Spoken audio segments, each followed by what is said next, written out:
Olá, queridos. Estamos mais uma vez aqui para transmitir uma palavra de fé, de esperança, de amor para o seu coração.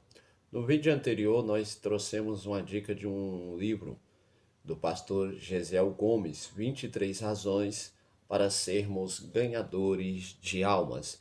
E quais são essas razões?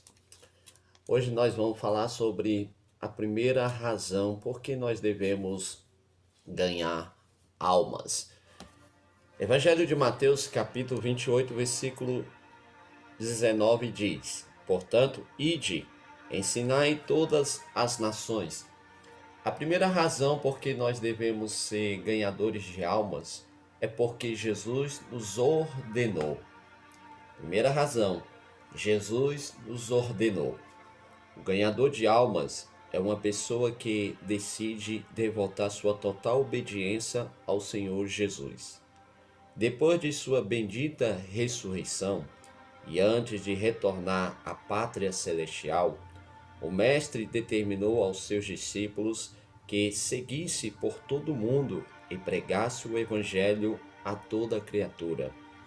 Acrescentou: todo aquele que crê será salvo. Não haverá, por certo, salvação de almas se não houver disposição e ação da Igreja nesta sua tarefa evangelizante. Por isso, a Igreja do Senhor Jesus aqui neste mundo sempre será uma igreja peregrina, uma igreja itinerante. Deixar de evangelizar é, consequentemente, deixar de ganhar almas. Significa, em primeiro lugar, viver em desobediência ao mandato do Mestre. Durante toda a sua peregrinação, a igreja deve empenhar-se nessa tarefa. Ela é, ela é inerentemente peregrina, itinerante e não pode descurar seu dever. Jesus não pediu aos seus discípulos que evangelizasse o mundo. Ele ordenou que o fizesse. Ele tem absoluta autoridade para dar tal ordem. O dever de evangelizar procede dos mandamentos expressos na grande comissão, que diferentes maneiras e expressões figura nos 4 evangelhos. Isto é muito importante e por esse motivo vamos repetir: todo crente que se recusa a evangelizar simplesmente comete um ato de desobediência. O fato de Jesus haver determinado a evangelização do mundo aos discípulos demonstra alguns traços não só da sua personalidade, mas também seu sobreexcelente ministério. Suas ordens significam que ele tem autoridade. Ele é chamado inúmeras vezes na Escritura de Rei e de Senhor. Ele é também a cabeça da igreja. Portanto, seu verdadeiro e eterno líder espiritual, líder, o guia, aquele que guia, é uma lei fundamental da vida cristã, que cada discípulo do Senhor Jesus lhe preste obediência, porque ele é Senhor e nós devemos prestar obediência. Ele não é servo, ele é Senhor. Quem somos servos somos nós. Certamente todos haveremos de convir que não se pode esperar a obediência vinda de Deus, visto ele o soberano dos reis do universo. Se não há ninguém acima dele, a quem iria ele obedecer? Obedecer, amados, é próprio dos servos. Esta é a razão por que Jesus teve que aprender a obedecer, por haver ele, através do doloroso e infinitamente misterioso processo de encarnação, determinado vir a este mundo na condição de servo, segundo o próprio testemunho do capítulo 42 do livro do profeta Isaías. Mas ele tem de ser obedecido, pois a Bíblia o apresenta como o Senhor dos senhores, e Senhor do sábado, Senhor dos exércitos, Senhor da glória e Senhor de todos.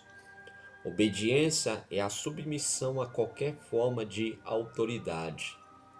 todo o equilíbrio do universo e do reino de Deus depende do exercício da obediência.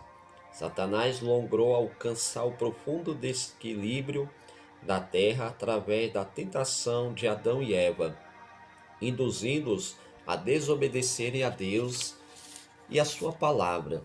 O senhorio de Cristo reclama que lhe prestemos toda a obediência.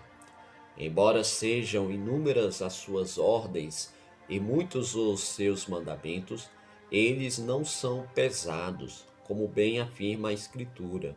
Logo, evangelizar significa praticar algo que é elementar, primário, iniciante na vida de qualquer servo de Deus, que deseja em paz com Deus e sentir-se de dever cumprido em relação às ordens emanadas do Senhor Jesus. Se os verdadeiros cristãos espalhados por todo o mundo houvessem cumprido com determinação e perseverança a ordem de evangelizar, tal como preconizada na grande comissão, seria outra a sorte do mundo, posto que a gama de problemas considerados cada vez mais insolúveis em nossa moderna sociedade é um fato decorrente, em primeiro lugar, da ausência de Cristo no coração das pessoas que vivem neste planeta.